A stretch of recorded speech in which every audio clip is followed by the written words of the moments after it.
বর্ষা আসতে আর বেশি বাকি নেই। জ্যৈষ্ঠের ঠাঠা রোদে নিজের জমি কোপাচ্ছে পরাণ চাষি। তার বয়স হয়েছে, ইদানিং শরীরটাও বিশেষ ভালো যাচ্ছে না। আর পারছি না, কি পরাণ, কি হলো? আর বলো না মদন, গত সপ্তাহ থেকে খুব জ্বর আমার, তার সাথে খুব কাশি, শরীরটা খুব দুর্বল হয়ে গেছে গো, খুব দুর্বল হয়ে গেছে, কি আর বলবো। তুমি পাগল হলে নাকি? এরকম অসুস্থ শরীর নিয়ে কেউ মাঠে কোদাল কোপায়? আমার কি আর কোনো উপায় আছে গো মদন? ঘরে তিনটে অকর্মার ঢেঁকি ছেলে, বেকার ছেলে, তাই আমাকে বাধ্য হয়ে মাঠে আসতে হয়। আচ্ছা পরাণ, তুমি এখন বাড়ি যাও, কদিন বিশ্রাম নাও, তারপর শরীর সুস্থ হলে আবার মাঠে আসবে। হ্যাঁ, আমার এখন বাড়ি গেলে হবে না, আমাকে এখনই কাজ করতে হবে। কদিন পর থেকেই বর্ষাকাল নেমে যাবে, তাই যা করার এই দুদিনের মধ্যেই করতে হবে গো দাদা, দুদিনের মধ্যেই করতে হবে। পরাণের তিন ছেলে, হীরা, চুনি আর বাণী, তিনটেই অপদার্থ। মা, ও মা, মা গো। কি হয়েছে কি? সকাল সকাল ছাগলের মতো ম্যাঁ ম্যাঁ করছিস কেন? কি বললে মা? আমি ছাগল? তা কি বলবো বাবা, তোদের মতো অপদার্থ ছেলে পুলেকে ছাগল বলেছি, এই তোদের ভাগ্য ভালো। এই সকাল সকাল অত কথা না শুনিয়ে 50টা টাকা দাও দেখি, আজ একটু শহরে যাবো। ওরে হতভাগার দল, তোর বাবা এক সামান্য চাষি, কোনো রাজা মহারাজা না যে এত টাকা তোদের দিতে পারবো। 5 পয়সা রোজগার করার মুরদ নেই, 50 টাকার বায়না। তার মানে তুমি টাকা দেবে না? টাকা থাকলে তো তোদের দেবো। যা মাঠে যা, বাবা একা একা খেটে খেটে মরছে, যা গিয়ে বাবাকে কাজে একটু সাহায্য কর তোরা। মাঠে ঘাটে কাজ করার কোনো ইচ্ছে আমার নেই, এই ঘরে কোথায় কি টাকা আছে খুঁজে বের করতো। আমার মনে হচ্ছে এভাবে কোনো কাজ হবে না। পরাণের তিন ছেলে দৌড়ে গিয়ে ঘরে ঢোকে।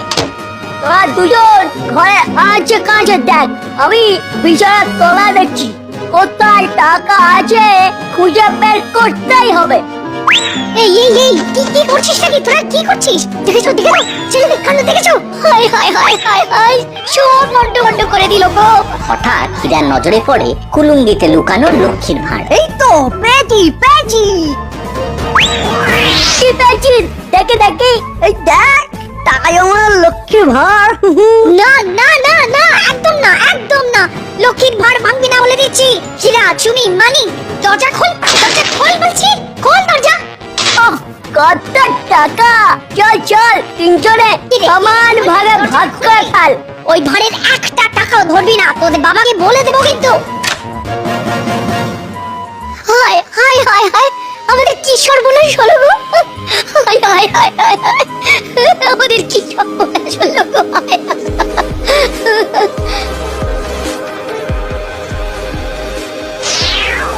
শহরে এসে 3 লাট সাহেব নিজের পছন্দের রাস্তায় পাড়ি দেয়। শহরে এসে 3 লাট সাহেব নিজের পছন্দের রাস্তায় পাড়ি দেয়।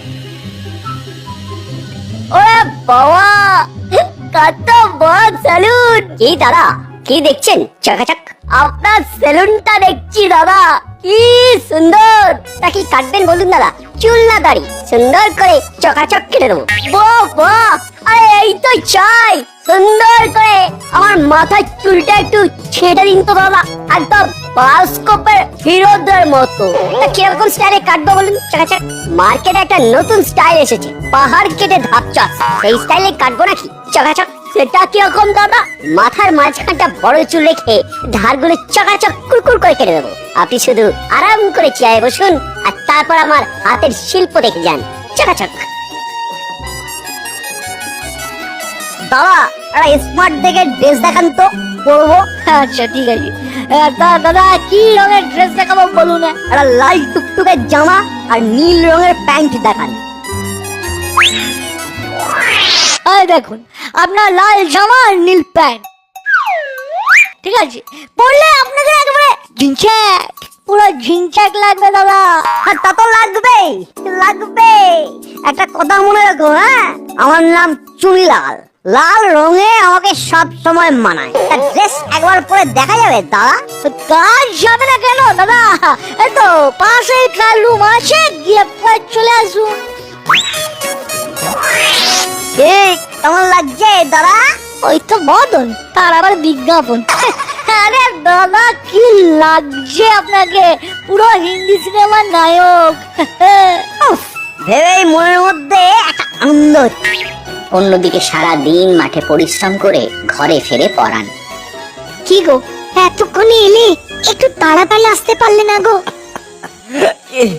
কি আর করবো বলো, এই অসুস্থ শরীর নিয়ে কি আর 4 বিঘা জমি কোপানো যায় বলো? তুমি বলো, লাট সাহেবেরা কোথায়? তাদের তো দেখা যাচ্ছে না, কোথায় কোথায় তারা কোথায়? কি বলবো বলো, সেই যে সকালবেলা 3 ছেলে বেরোলো আর ফেরার নাম নেই।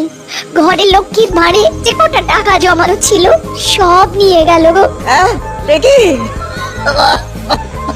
ঘরের ঘরের ঘরের তো অনেক টাকা পয়সা নিয়ে চলে গেছে। সর্বনাশ সর্বনাশ করেছে। আজ আজ আসো আসো, দেখাবো দেখাবো ওদের মজা, দেখাবো মজা। প্রথমে ঘরে আসে হীরা। ওই ওই এক রত্ন এলেন। মা চলো, আজকে আমার জন্য কোনো রান্না করতে হবে না, আমি বাইরে থেকে খেয়ে এসেছি। এই এই, বাইরে থেকে খেয়ে এসেছিস মানে? বাইরে থেকে খেয়ে এসেছিস মানে কি? এই তো শহরে গেছিলাম, ভালো মন্দ খাবার বিক্রি হচ্ছিল, খেলাম ফ্রাইড রাইস, চিকেন কষা।